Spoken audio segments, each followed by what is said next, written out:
Hello and welcome. It's Monday, April the 14th, and you may have noticed it is recess. The Prime Minister's on holiday, but the pace of global events do not slow just because MPs are away from Westminster. So we are here after a very eventful weekend indeed to set up the week ahead.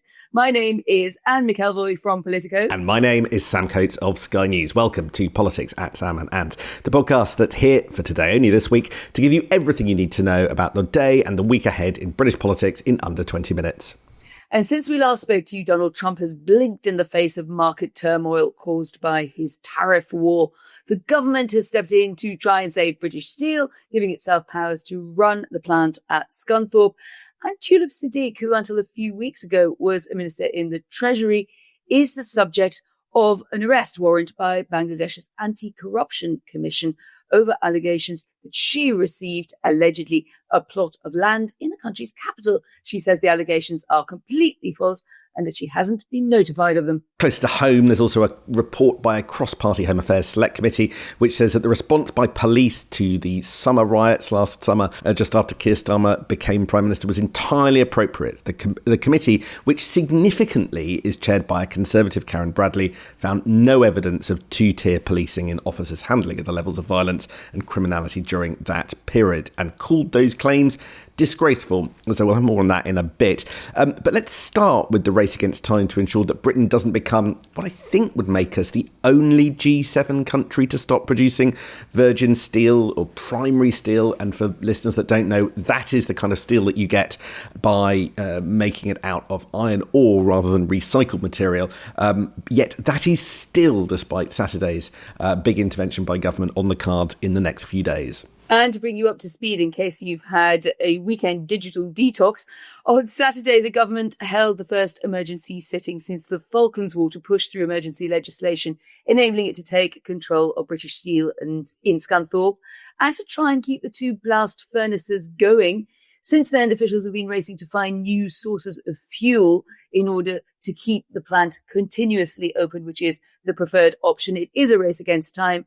We don't yet know the outcome. It's such an interesting story, this, Anne, because it's about whether or not we as a country have a future as a serious manufacturing base, a serious manufacturing country, which politicians always tell us that we do, but their actions don't always sort of help that and suggest that. So that isn't assured. But it's also about our position in the world. The steel industry is in decline, you know, in large part because of global pressures, because of tariffs and dumping, often by China, but more recently by Donald Trump and his 25% steel tariffs.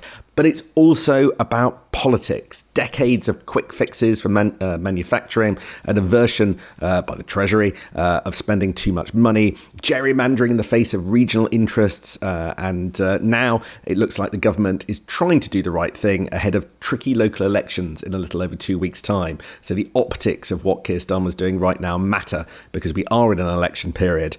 But it has handed the ability of politicians in Scotland and Wales to draw a contrast with the handling of various industrial bases there. So let's start with what's going on right now, Sam. Supplies of iron ore and coking coal are still running low. There's a shipment of coal sitting at Immingham Docks, 25 miles to the east of Scunthorpe, which civil servants and British Steel staff are trying to secure and bring to the plant. A spokesman for the GMB union said British Steel had told her that the coke at Immingham would be paid for and unloaded in the next couple of days, but it does sound like that is really taking things down to the wire. So on Saturday, the government gave itself what I felt was pretty unprecedented powers to involve itself in a company, private company, without actually nationalising it formally and taking full ownership of it. And this, of course, is British Steel, owned by Xingyi, Chinese steel conglomerate. And what that company was doing, according to ministers, the Chinese were attempting to close down the Scunthorpe plant in order to replace the steel that it produces with steel that they produce in China. Pretty big accusation, pretty big attack on the Chinese by Jonathan Reynolds from the Dispatch box on Saturday. So ministers stepping in to stop the last two blast furnaces in the UK from going cold, because ministers were telling us at every opportunity, if you allow one of these blast furnaces to run out of fuel, if they go cold, what happens inside the furnace is that the molten metal all sort of solidifies over and you can't get them started again. It was a once in a generation moment, and the government told MPs that they had to act, and so the emergency legislation was passed through both houses of parliament at record speed. But just because the legislation in place didn't solve the problem, and they still needed to source more material to keep the furnaces going, and that's what's going on at the moment. And the question that I think is really hanging over this arrangement, deal, whatever you want to call it, or sort of deal, the art of the deal passed through Parliament at speed. It wasn't going to be too difficult to get Labour MP Sam to go back to Westminster and to vote for a kind of de facto nationalisation. And the only difference is most of the parties and those who spoke in the debate was a matter of degree in where they put the blame for the situation in the first place. But it does leave a question in my mind as what this actually is. Is it a commitment for Keir Starmer, effectively the government, underwriting what is going to happen now at Scunthorpe for the foreseeable future? When you listen to Jonathan Reynolds, who was on the broadcast round, including on Sky yesterday, he was talking about this being a transitional arrangement. But given the difficulties that have clearly existed in the British steel industry, and they certainly have not got easier in the mega tariff era, of getting a company to invest that is solid, that can be relied on, and it doesn't, frankly, as Tsingy appeared to have done in the Chinese case, done a runner, and basically threatened to take some of the crucial equipment material with them. It does not look like this transition is going to be anything like short, in which case it looks more like an old-fashioned nationalisation, in which the buck stops with the government to ensure that Scunthorpe is run well. Is it supposed to make money? Is it supposed to be compliant with this longer-term investment to get into a more net zero friendly form of making steel? I mean, there's so many questions there, and I think the pressure will start to rise. At the moment, I think people are just supportive for keeping it going, as you describe it, in this kind of wacky races that seems to be going on in Scunthorpe. Can you say a clear way through this for what the government is actually promising? I actually think that that's completely on the money. Look, what I'm getting is people publicly supportive, but players in this discussion privately actually quite baffled. Right. Has the government effectively nationalised, taken control and taken responsibility for what's going on in Scunthorpe? The answer, to my mind, is yes. It's emphatically yes. Why do I say that? Well, just look at what Keir Starmer says. Hours after the government passed that legislation, Keir Starmer said, "Today my government has stepped in to save British steel." Right? Yeah. Having said that, it's really hard to let it go to the four winds. It's really hard politically for the government if, having recalled MPs on Saturday, they now even allow the blast furnaces, even one blast furnace, to go out. So has the government taken on the political risk? Yes. Has it taken on quite a lot of the economic risk? Yes, because as Andrew Griffiths, the Tories' shadow business secretary, said on Saturday, the government has effectively now ensured that it stands behind all the wage bills and all the orders for the Scunthorpe plant. And that means it's potentially on the hook for quite a lot. But it is not, as Jonathan Reynolds said, at the moment, full nationalisation. Now, the legislation gives the government the power to direct British Steel, basically to keep the blast furnaces alive, and indemnifies workers who defy the Chinese bosses. So if they lose their jobs, the government will step in and pay for them. Fine. That is, to my mind, I can't think of a precedent for that amount of interference by the state in a single company that is not nationalisation. But at the same time, the government said something else. Jonathan Reynolds said something else very explicit. He said the assets connected to British Steel in Scunthorpe are basically worthless. So the only thing standing between full nationalisation, I think, and where we are at the moment was the fact that the government didn't take control of the assets. But the assets aren't worth anything anyway. So I wonder whether actually the difference between where we are and full nationalisation isn't relatively academic. Of course, there's a legal difference, but in practical terms, it's not. But the problem that we've been left with by this government is absolutely massive for two or three reasons. First of all, it has now put itself on the hook for liabilities, and it won't say quite how much liability it is, other than it's not going to require any more Treasury borrowing to fund things like the potential liability of the wage bill. But there are two big problems. If we do go for full nationalisation, then I'm told that is going to be £4 to £5 billion. Now, whether that's capital or revenue, whatever it is an increase probably in borrowing, and that is something that will make the Treasury nervous. And then the second problem is that we have taken control of, and I think de facto nationalised, something that isn't going to work for very long, right? The blast furnaces have maybe got a couple of years' life in them. The real discussion is how what goes on in Scunthorpe transitions to the new kind of slightly lower carbon future, which is replacing the current blast furnaces with their electric equivalent. But that's going to cost billions more. And what Jonathan Reynolds said in the Chamber on Saturday is, we are not today committing to fund that. So there's huge liabilities just to keep it open in the medium term, and then huge liabilities to turn it into a medium to long-term success. And what was really, really striking, Anne, in that debate on Saturday is the government wouldn't commit to any of it. So great big tick for the sticking plaster, but it is absolutely only a sticking plaster because they are not committing to finance any of the things that make it viable for more than a few months. I don't even see this whole thing getting to the next election. Wow. That's quite a prediction. But, in the current format, I just, if 2-3 years is about the life of those blast furnaces, 2-3 years is about, the main bit of this parliament. Well, that would make the politics particularly difficult, wouldn't it? Because it's certainly not. It would be too cynical to say that the march of reform UK in parts of the country like Scunthorpe is motivating. It's certainly not motivating all of this, but it is there. It is there. And I say this coming from a former steel area myself, and having, like Jonathan Reynolds, actually, is also from County Durham, seen the fallout, which isn't only in the immediate town. It's often across huge swathes of the country around it and the places around it where deindustrialization is very hard to combat the negative consequences, and Reform are doing very well in those parts of the country. That must be on minds as we run up to the May election. By the way, Sam, can I make a deep and meaningful point? Which is basically that there's two furnaces. One is nicknamed Queen Anne, and I hope that did not escape your notice, alongside Queen Bess, and apparently both of them are desperately in need of fuel.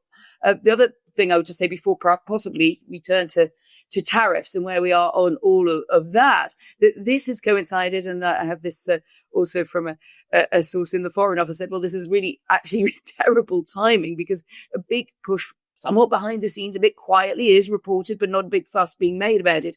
We're in the middle of a big re-engagement with Beijing. We've had the Chief of the Defence Staff, Tony Radakin, on a trip to discuss security issues with China, and in effect, I suspect, a kind of courtesy visit to say, could you please stop cyber attacking us quite so much, and maybe, dial down the spying on the royals, that kind of thing.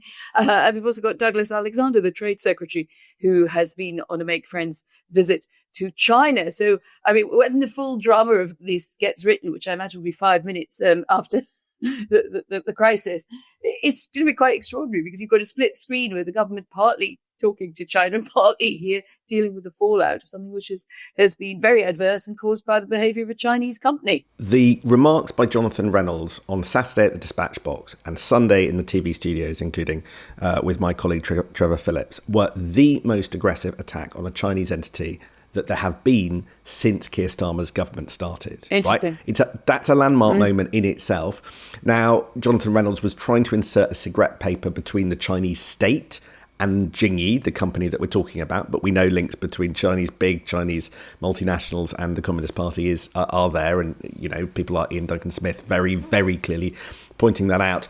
It was only a few weeks ago that Ed Miliband was going to China to also sort of, well, critics would say bend the knee, but he needs Chinese manufacturing in order to help the push towards zero carbon electricity supplies by 2030. So it is all very complicated. And you draw attention to the names of the two blast furnaces.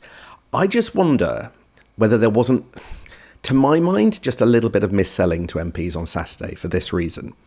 The reason for the urgency on Saturday was we were told that you can't shut down these blast furnaces because you can't reopen them, right? Then on Sunday, British Steel were making clear that there was an existing plan to shut down one of the two. That it was going to take the BESS blast furnace temporarily out of action on the 14th of April using this weird process called a salamander process. So on Saturday, we were told that this couldn't happen. And on Sunday, we were told that one of the two of them is imminently going to be taken out of action. And the 14th, of course, is today. You either can or you can't shut down these things. And the message from government was that they had to act on Saturday because you can't. And the message from British Steel on Sunday was that that they might have to for repairs, albeit tricky to do. Nevertheless, that was the plan. I am confused exactly what MPs have been sold. Anyway, we ought to move on. I think the answer might be that you have to then be ready to start again as soon as you finished. And now immediate steel production expert Anne McElroy says, I think that's true, but I think you need to know that you are then able to restart quite quickly, and the longer that you leave it, the harder that it gets until they don't operate. And I speak as Queen Anne on this matter. You will always be Queen Anne to me. Let's move on quickly to a important report by the Home Affairs Select Committee this morning. This is one that is, I think, will be welcomed by government and welcomed by police forces. The top line is essentially that police forces acted entirely appropriately in response to the summer riots. You will remember shortly after Keir Starmer became Prime Minister, there was the utterly despicable murder of 3 girls at a Taylor Swift-themed dance class in Southport on July the 29th. This prompted a sort of uprising all around the country. A lot of accusations, difficult, toxic political accusations of two-tier policing. And today, a cross-party committee led by Karen Bradley, the Conservative chair, said that there was no evidence of two-tier policing, that claim is disgraceful, and that the police, those participating in disorder, were not policed more strongly because of their supposed political views, but because they were throwing missiles, assaulting police officers and committing arson. It was disgraceful to see police officers who bore the brunt of the violence being undermined by baseless claims of two-tier policing. What's the significance of this, Anne? I think the significance is, and particularly having this chaired by Karen Bradley, a Conservative, that it's intended to get over this split, which has been roiling politics since those dreadful events in Southport and the ensuing riots, that there was, in effect, a kind of two-tier go soft policing because of the ethnic minority background. But at the same time, she says this is clearly not the case. It was bad actors, particularly on social media, who were stirring up this potential for violence in the wake of those murders. And so she's pretty to the clear that there's, as this report sees it, nothing to see on that front. She does, however, go on to say that the police were underprepared for the fallout, and there's quite an extensive part on that. So I wouldn't completely say that this is saying there's nothing that could be done differently. It's interesting to me also that Kemi Badenoch, who has been sort of she hasn't been completely out there with the most vociferous, but she has begun to sort of adopt that two-tier justice theme. And she has been saying that there's been an unequal approach to the trials of Axel Rudikabana, the murderer there in Southport, and those who rioted after the Southport killings. So it doesn't seem to entirely go away, does it, Sam, this sense that people are being treated in an unequal way. But the report is intended to say, look, when it comes down to the facts of the matter, no matter however strong your feelings, there is no evidence for this. Now, is that going to weigh with people who feel strongly that there has been two-tier policing, or it suits their worldview, and that is something that they're going to continue to espouse in the politics? I doubt it. And I think that's a really interesting thing, that we used to do these reports and then kind of hope that put matters to bed very largely. I wonder, in these days, if you like, of permanent commentary and roiling on social media, whether it works that way. What do you think? I'm going to watch one thing very carefully. overnight, the Conservatives issued a response to this report, and they basically completely sidestepped the issue of two-tier policing. Now, Kemi Badenoch has been careful to talk about two-tier politics, attacking Keir Starmer for an unequal approach. But I can't see her saying it's two-tier policing. And Matt Vickers, the Shadow Minister for Policing, doesn't go there at all, just doesn't address that. Now, let's watch, first of all, Nigel Farage to see whether he accepts that there was no two-tier policing, as the report suggests, or rejects it. And then if he rejects it and continues to insist that there was two-tier policing, where does that leave the Conservative Party and where do they start to move? That's the conversation I'm going to look for in the coming days. So you're drawing a distinction there between two-tier Keir kind of attacks by Kemi Badenoch and two-tier policing, which, as you say, has been much more of a talking point, but also not only in Reform, but in the Conservative Party. Yeah, let's see where that goes. Let's see. Anyway, we have hit our time limit. Thank you very much indeed for joining us. Politics at Queen Anne and Sam's. We'll be back next Tuesday after the bank holiday with the full service every weekday, Monday to Thursday. And we look forward to that. Your podcast royals are taking a few days off. See you after that. Cheers, Sam.